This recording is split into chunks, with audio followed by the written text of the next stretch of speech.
He gave me the signal that I could go before him, just so you know, even though he had the right of way. Because he knows I was filming and didn't want to be filmed. What's up, guys? It's me, Abster, and another. I'm going to turn my camera this way, because it's easier when you're left-handed. And take my mask off.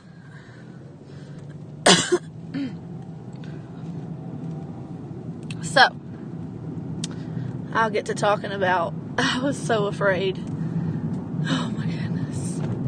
And there was a reason, like a legit reason too.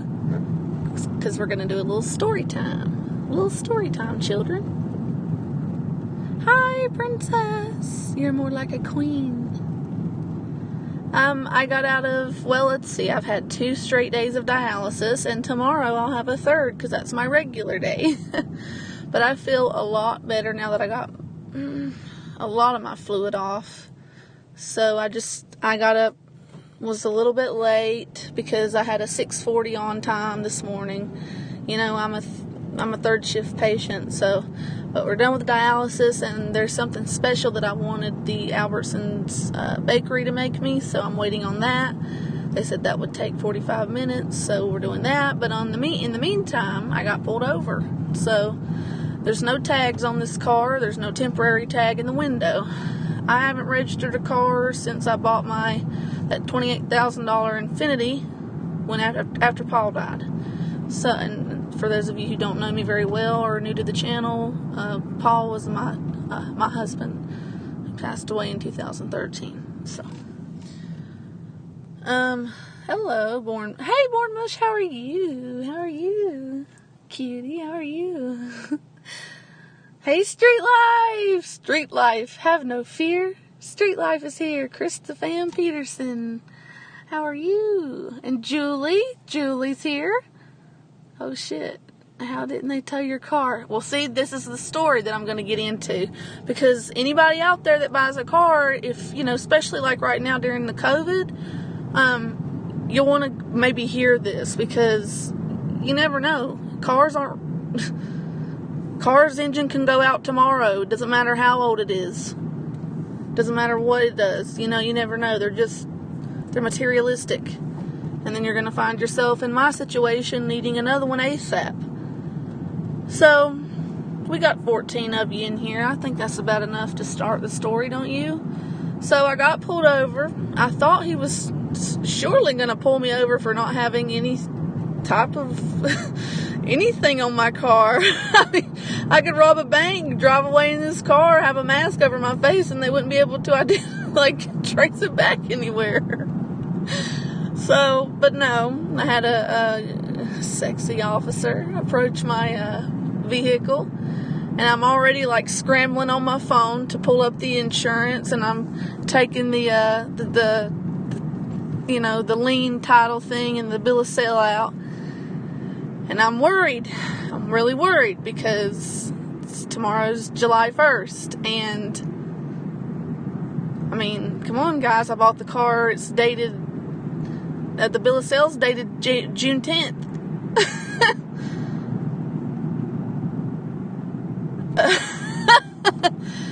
D-Dub Travel says Herman took my anal virginity. I don't give a fuck about Herman, although Bergs was a hoots last night. So anyway, it's dated June 10th, so but that's what I gave him, and I told him, I need more money, I have a lot of bills, and I haven't had time to go to the DMV yet. That's just the truth. That's what I told him. And, he said, I pulled you over because you didn't come to a complete stop at 3rd and whatever. And I'm like, oh, okay.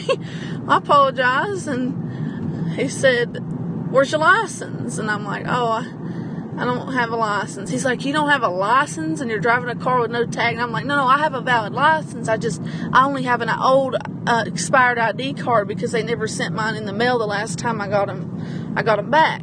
He said, oh, but they're valid. I'm like, yeah. And then he asks me, they're valid in the state of Idaho? I'm like, yes, sir.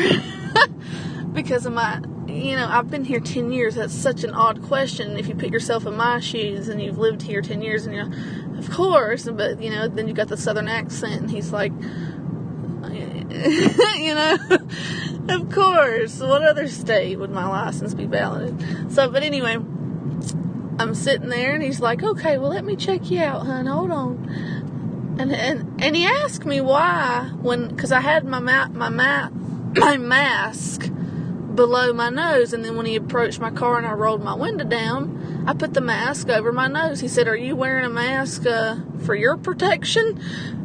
And I didn't, that question baffled me so much. I said, well, yes, sir. I didn't say yes, sir, because I didn't know if he thought that I was like thinking he had cooties or something, or COVID. So I was like, I'm a dialysis patient. I was trying to give him the impression like I'm more susceptible, I'm scared, I'm anxious, I don't know if he picked up on it or not. But, and they're talking for like 5 minutes, what felt like an eternity. And, oh God, I just want to park right here because somebody's riding my ass. Hey, Harvey! Good morning, Harvey. Good afternoon. Well, it's still morning for me, Harvey. Hold on.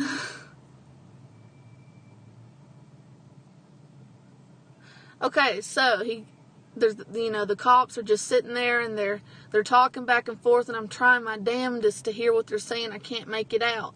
But for those of you who have been pulled over, what does a second cop car pulling up mean? Somebody's going to jail. Okay? Because if a cop's going to give you a warning or a ticket, he doesn't need a second cop car. And that's what scared me. So I thought, oh, goddamn, I'm going to jail. Because I guess there may be some law against how long you have after purchasing a vehicle before it's mandatory to have some kind of temporary tag or license plate on it. Before they can legally tow it, or before it's considered not being, technically new anymore, I don't know. But, hold on, I'm thirsty.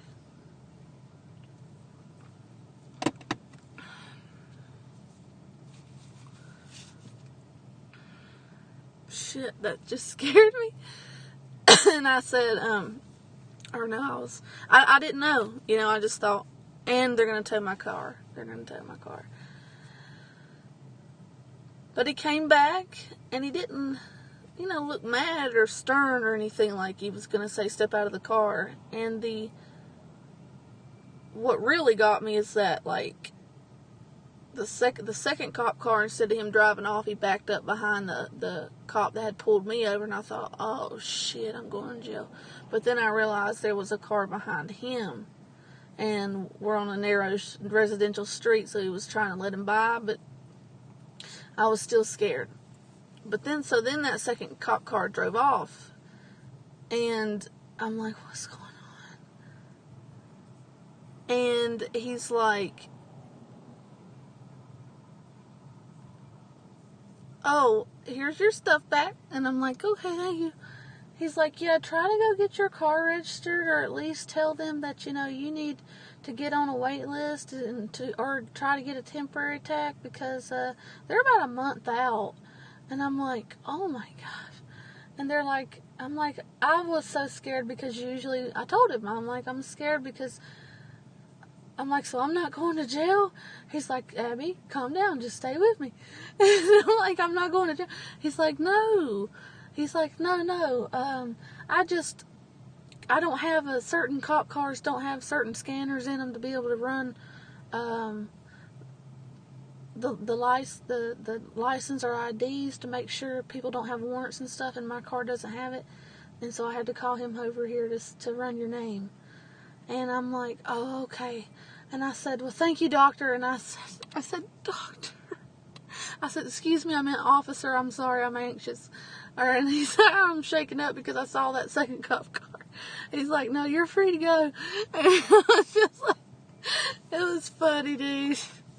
But I have all the appropriate paperwork, and that's the story. Did my shit freeze? 14, 15, y'all gonna talk? talk. I'll be right back.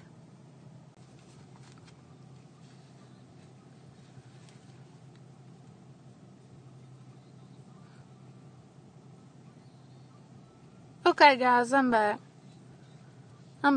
Well, nobody was talking street, and there's 16 of them in here. So that's the story, guys. So now we're just going to be chit-chatting and chilling. Actually, I think I'm going to end the stream here because I don't really have much else to say because no one's talking. So, bye, guys.